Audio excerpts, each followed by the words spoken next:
Hello दोस्तों, welcome to ICM channel. सो आज से डिस्कस करने वाले दो स्टॉक के बारे में।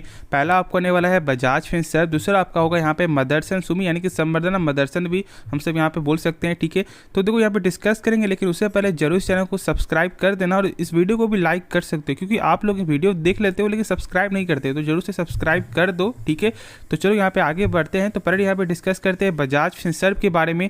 आज यहाँ पे देखोगे तो एक फ्लैट ही क्लोजिंग देखने को मिल रहा है, जो यहाँ पे लगातार ही आपका ऐसे ही चलते हुए दिखाई दे रहा है। यहाँ पे फ्लैट यानी कि कभी नहीं तो 1-2 पॉइंट यहाँ पे गेन हो रहा है और नहीं तो कभी यहाँ पे आपका 1-2 पॉइंट यहाँ पे निगेटिव पे ही बंद होते हुए आपको दिखाई दे रहा है।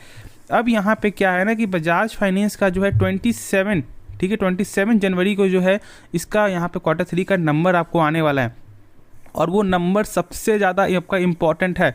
तो क्या करना चाहिए, क्या उसके पहले बाई करना चाहिए, नहीं करना चाहिए, तो सारा चीज़ से डिस्कस करेंगे। लेकिन पहले हमसे देख लेते हैं कि कितने % जो लोग यहाँ पे माल आपको उठा रहे हैं, या फिर यहाँ पे क्या आपको यहाँ पे जो डिलीवरी पोजीशन क्या घट रहा है या फिर बढ़ रहा है। तो चलो वो देख लेते हैं पहले। तो यहाँ पे आप देख सकते हो कि 47% का जो यहाँ पे आपका जो डिलीवरी पोजीशन वो देखने को मिल रहा है। और इसी बात से आपको समझ में आ रहा है कि लोग यहाँ पे समझ रहे हैं कि ये स्टॉक बहुत ही सस्ते प्राइस पे है, तो क्या बाई यहाँ पे बाई कर लेते हैं। देखो समझो यहाँ पे बाई आपको किस तरह से बाई करना है। लेकिन एक चीज़ और यहाँ पे जान लो कि ये स्टॉक जो बहुत से लोग क्या बोलते हैं, ये स्टॉक ये कंपनी ख़राब है, नहीं ये आगे नहीं बढ़ी, ऐसा बिल्कुल नहीं है। क्योंकि ये स्टॉक जो निफ्टी 50 का ऑलमोस्ट जो है अप्रॉक्सीमेट हम सब ऐसा बोल सकते हैं कि 1% का वेटेज जो है यहाँ पे कंपनी आपको रखती है। और कंपनी का जो बिजनेस है वो यहाँ पे जो है सारा लॉन्ग टर्म का बिजनेस है, जैसे कि आपका फाइनेंस और दूसरा आपका इंश्योरेंस, और ये जो है दोनों लॉन्ग टर्म का ही मार्केट है। आज यदि आप देखोगे तो यहाँ पे लोग जो पहले क्या थे, लोग यहाँ पे आपको इंश्योरेंस को सही नहीं समझते थे, उनको ऐसा लगता था कि ये पैसा बर्बादी है। लेकिन अब यदि आप चेक करोगे तो यहाँ पे इंश्योरेंस जो एक अच्छे खासे मात्रा पर यहाँ पे आपको बाई होते हुए दिखाई दे रहा है, लोग यहाँ पे आपको बाई कर रहे हैं।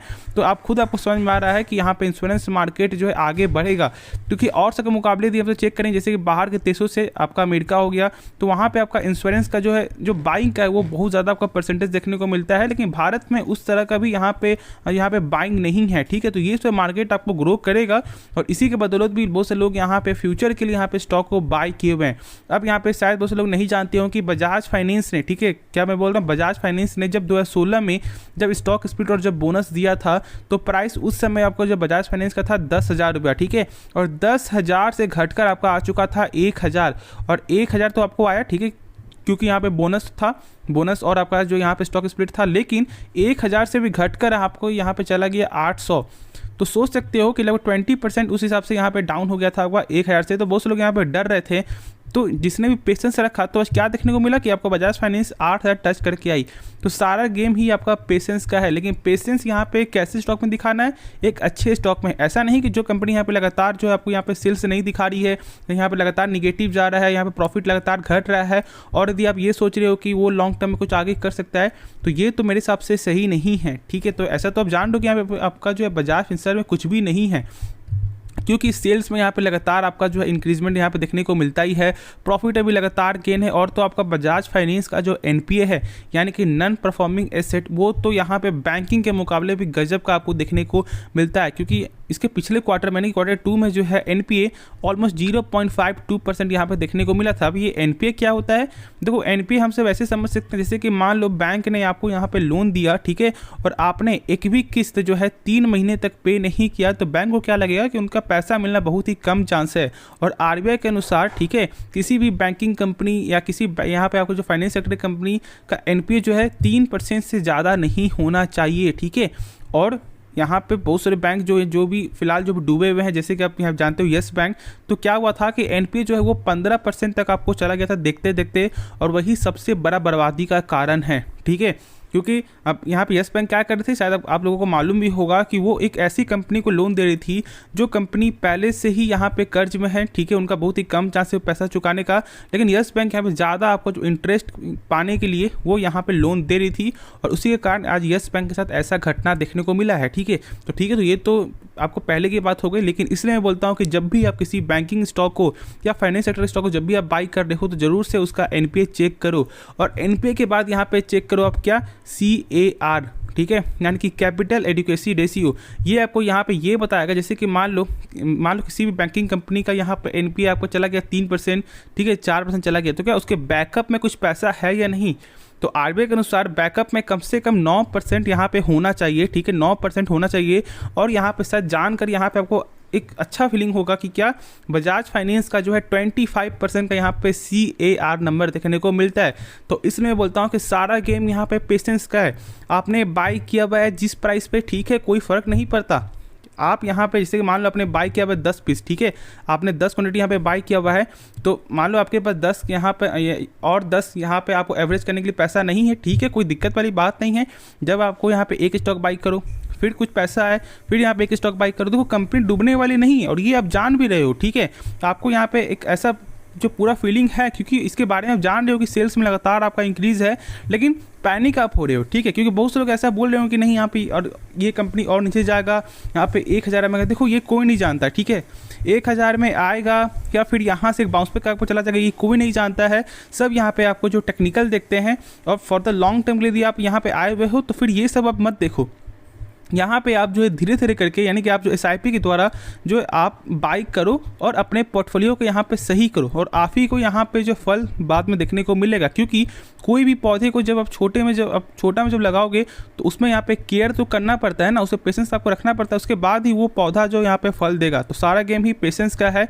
अब यहाँ पे जो कुछ और मैं आपको बता दूँ इस कंपनी के बारे में, और प्लस यहाँ पे जो ब्रोकर भी आपको बुल्ली से नज़र आ रहे हैं। ऐसा नहीं कि ब्रोकर ने यहाँ पे टारगेट कम कर दिया, नहीं, यहाँ पे शेयर खान का जो टारगेट है आपका 1950 का, ठीक है, प्लस ICICI डायरेक्ट का जो टारगेट है आपका 1850 का, तो ये सब टारगेट आपको बनते हुए दिखाई दे रहे हैं। और यहाँ पे आप देख भी सकते हो क्या न्यूज़ है आपका, ने यहाँ पे बजाज फाइनेंस ने लाया बैंक को झटका देने वाला FD रेट्स, ठीक है, 8% से भी ऊपर का ब्याज जो देना किया है शुरू, ठीक है। और ये आप समझ रहे हो कि मैं क्या बोलना चाह रहा हूँ। कंपनी यहाँ पे अपने कामों को आगे बढ़ाने के लिए हद से ज़्यादा यहाँ पे आपको प्रयास कर रही है, और यहाँ पे सेल्स में ग्रोथ आपको देखने को मिलेगा। अब देखो ये जो Q3 का जो नंबर है ना, ये नंबर बहुत ही इंपॉर्टेंट है। यदि ये नंबर सही नहीं आता है तो फिर तो यहाँ पे और कमजोरी देखने को मिल सकता है, लेकिन ये जब नंबर सही आएगा तो फिर आप समझ जाना कि यहाँ पे आपका एक अच्छा खासा पैसा आपको बनेगा, और यहाँ पे आप एवरेज करते रहो। लेकिन अभी मैं बाई का सलाह भी नहीं दूंगा। बहुत से जो शॉर्ट टर्म के लिए लगा रहे हैं, ठीक है, शॉर्ट टर्म के लिए, और यहाँ पे जान लो जो लोग शॉर्ट टर्म के लिए लगाना चाह रहे हैं, ऐसे सोच रहे हैं कि यहाँ पे शॉर्ट टर्म के पैसा लगाते हैं तुरंत पैसा बनाना चाह रहे हैं, तो फिर मैं अभी बाई का सलाह आपको नहीं दूंगा। लेकिन लॉन्ग टर्म पर्पस है तो यहाँ पे आप जो धीरे धीरे करके यहाँ पे आप बाई करो और अपने जो पोर्टफोलियो को यहाँ पे सही करो, ठीक है, एवरेज करते रहो, क्योंकि ये सब प्राइस आपको जो हमेशा देखने को नहीं मिलेगा। तो बाद में फिर यहाँ पे आप ये नहीं कि हाँ यहाँ पे मैंने बाई नहीं किया, तो ऐसा गलती आपसे ना हो। तो यहाँ पे धीरे धीरे करके आपको एवरेज करना चाहिए। और खुद यहाँ पे आप चेक कर सकते हो कि फाइनेंशियल में तो जो है आपको रेवेन्यू जो है 15% का यहाँ पे ग्रोथ देखने को मिल रहा है। प्रॉफिट जो है लगभग आपका ईयर ऑन ईयर के हिसाब से 38% का ग्रोथ है। प्रॉफिट मार्जिन में आपका 20% का ग्रोथ है। और साथ साथ यहाँ पे आपका जो देखोगे तो आपका EPS यानी कि अर्निंग पर शेयर जो है वो भी 39% का यहाँ पे ग्रोथ है। इस कंपनी का यहाँ पे आपका ROC जो है, ठीक है, यानी कि आपको रिटर्न ऑन कैपिटल एम्प्लॉयड, वो भी बहुत ही बेहतरीन देखने को मिलता है। अब ये ROC क्या होता है? ROC मतलब ये समझो शॉर्ट में, जैसे कि मान लो कंपनी ने जब अपने ऊपर, ठीक है, जब 100 रुपये लगा रहा है कंपनी आपको अपने ऊपर, तो उसका वही 100 रुपये 1 साल बाद कितना रुपया बन जाता है, उसी को हम सब बोलते हैं ROC।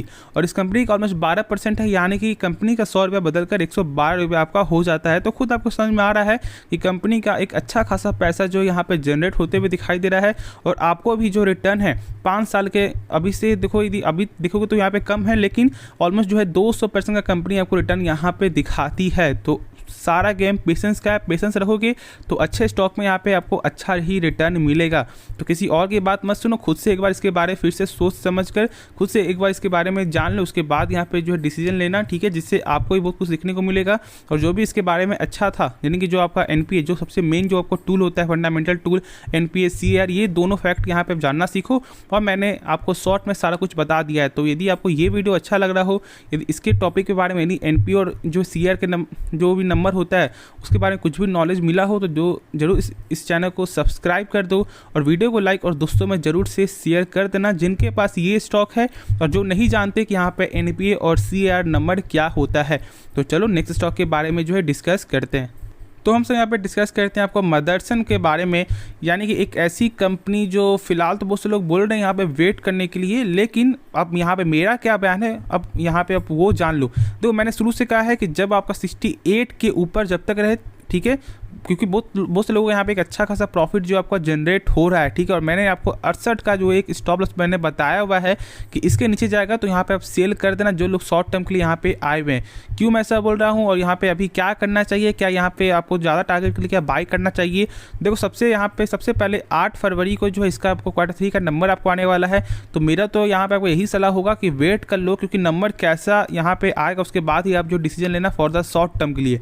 लॉन्ग टर्म के लिए भी मैं बोलूँगा अभी होल्ड करो, ठीक है। ऐसा नहीं लॉन्ग टर्म के लिए मैं बोल रहा हूँ बाई करो, नहीं, लॉन्ग टर्म के लिए भी थोड़ा वेट करने के लिए यहाँ पे थोड़ा वेट कर लो, क्योंकि देखो यहाँ पे जो है ना मार्केट का जो कंडीशन है वो सही मुझे यहाँ पे नहीं लग रहा। बाहरी मार्केट का कंडीशन वो सही नहीं है।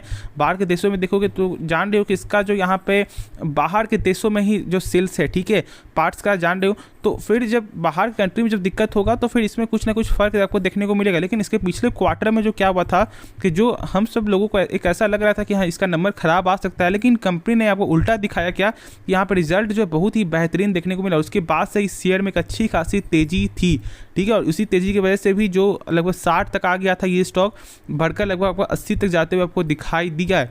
तो बस सारा गेम जो एक नंबर का ही गेम है। जब कंपनी जब यहाँ पे नंबर दिखाएगी, जब सही यहाँ पे काम बढ़ाएगी, जब यहाँ पे जो लगातार सेल्स बढ़ेगा खुद उसका ऑटोमेटिक यहाँ पे प्राइस बढ़ेगा।